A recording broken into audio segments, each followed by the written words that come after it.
अस्सलाम वालेकुम रहमतुल्लाहि वबरकातुहू। दोस्तों, मैं फ़हद मखसूसी। मैं अभी जो है ना, अभी हमारे एक दोस्त हैं, बहुत ही ख़ास दोस्त हैं, मेरे बड़े भाई की हैसियत रखते हैं सऊदी अरब में। उनके साथ कहीं बाहर जा रहा था, तो बहरहाल बातों बातों में मेरी आज की जो है ना वक्त की प्रॉपर्टीज़ के तहफ़्फ़ुज़ के ताल्लुक़ से कुछ टॉपिक छिड़ी। तो हम लोग आपस में डिस्कस कर रहे थे कि भाई लोगों को क्यों एहसास नहीं होता होगा कि ये ज़िंदगी चंद सालों की है, और फिर इसके अंदर ये कब्ज़े करके ये हराम का कमा के आखिर अल्लाह को कैसा मुंह दिखाते होंगे। फिर बाज़ाब्ता माशाल्लाह मैं ऐसे लोगों को जानता हूँ मेरी ज़ाती तौर पे कि जो कि हज उम्रा करे हुए लेकिन फिर भी इस तरह के जो है ना कब्ज़ों में मुलविस हैं। तो बहरहाल यही जिक्र कर रहे थे, तो मेरे दोस्त मेरे को बताया अभी कि मैं अपने आंखों देखा एक ऐसा इंसिडेंट सुनाता हूँ, बोल के वो इंसिडेंट सुना है। वो सुनने के बाद मैं यकीन मानिए मेरे को अंदर से एक बोलते नहीं, एक कैसा बोल सकते आप, चमक सा गया। तो बहरहाल मैं वो आप लोगों को सुनाऊंगा बोल के इमीडिएटली लाइव आ गया। तो बहरहाल स्टोरी कुछ ऐसी है कि हमारे जो, मैं जगह का नाम नहीं लूँगा, वो साहब जिसके साथ ये वाक़या हुआ उनका भी नाम नहीं लूँगा, बस आप लोगों को वाक़या सुना दूंगा मोटा मोटा। कि हुआ यूँ कि हैदराबाद शहर के अंदर ही वो एक पुरानी शख्सियत हुआ करते थे, 80s की बात है। तो उन्होंने जो है ना एक ऐसे सरगर्म कारकुन थे, एक ऐसी सरगर्म जमात के, जो पुराने शहर की जमात है, वो जमात के कारकुन हुआ करते थे।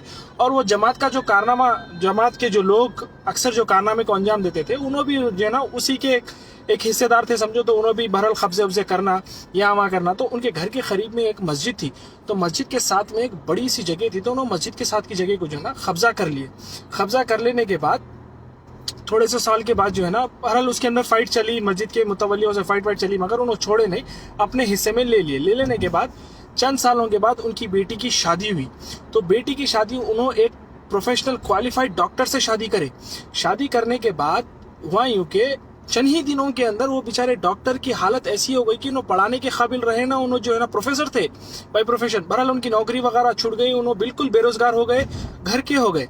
और ये साहब जो अपनी बेटी की शादी कर रहे थे, उनका भी इंतकाल हो गया। उनका इंतकाल हो जाने के चंद रोज के बाद जो बेटी को जो जमीन दिए थे उन्होंने मस्जिद की, वो दामाद का भी इंतकाल हो गया। वो दामाद का इंतकाल हो जाने के बाद थोड़े से साल के बाद वो बच्ची को जो ना ऐसे तैसे करके कोई अमेरिका में कोई रिश्ता देके, बहरहाल अमेरिका में वो बच्ची को शादी करके दे दिए।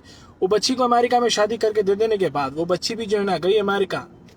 साल डेढ़ साल के अंदर पता नहीं ऐसे क्या हालात पैदा हुए अल्लाह की तरफ से कि वो बच्ची को मजबूरन जो है ना वापस आना पड़ा, और तबीयत खराब हो गई। जैसा तबीयत खराब हुई तो वो बच्ची क्या करी, वो तो वसीयत कर दी कि मेरे मरने के बाद मेरा ये जो घर है, मेरे वालिद जो मेरे को दिए, ये जो ज़मीन है, ये मस्जिद को के लिए मैं वफ़ करती हूँ।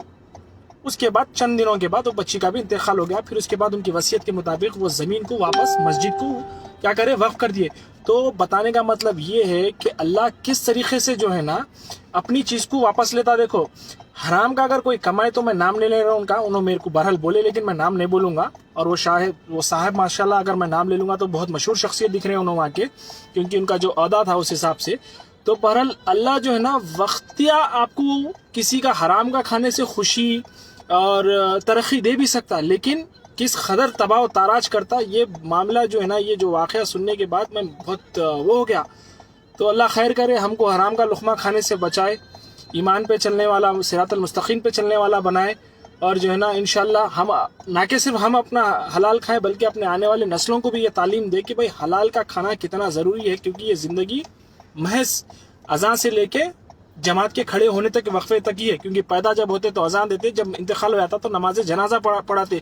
तो हर मुसलमान को, हर इंसान को इसका खौफ रखना चाहिए और हराम के खाने से परहेज करना चाहिए। जज़ाकल्लाह खैर। अस्सलाम वालेकुम।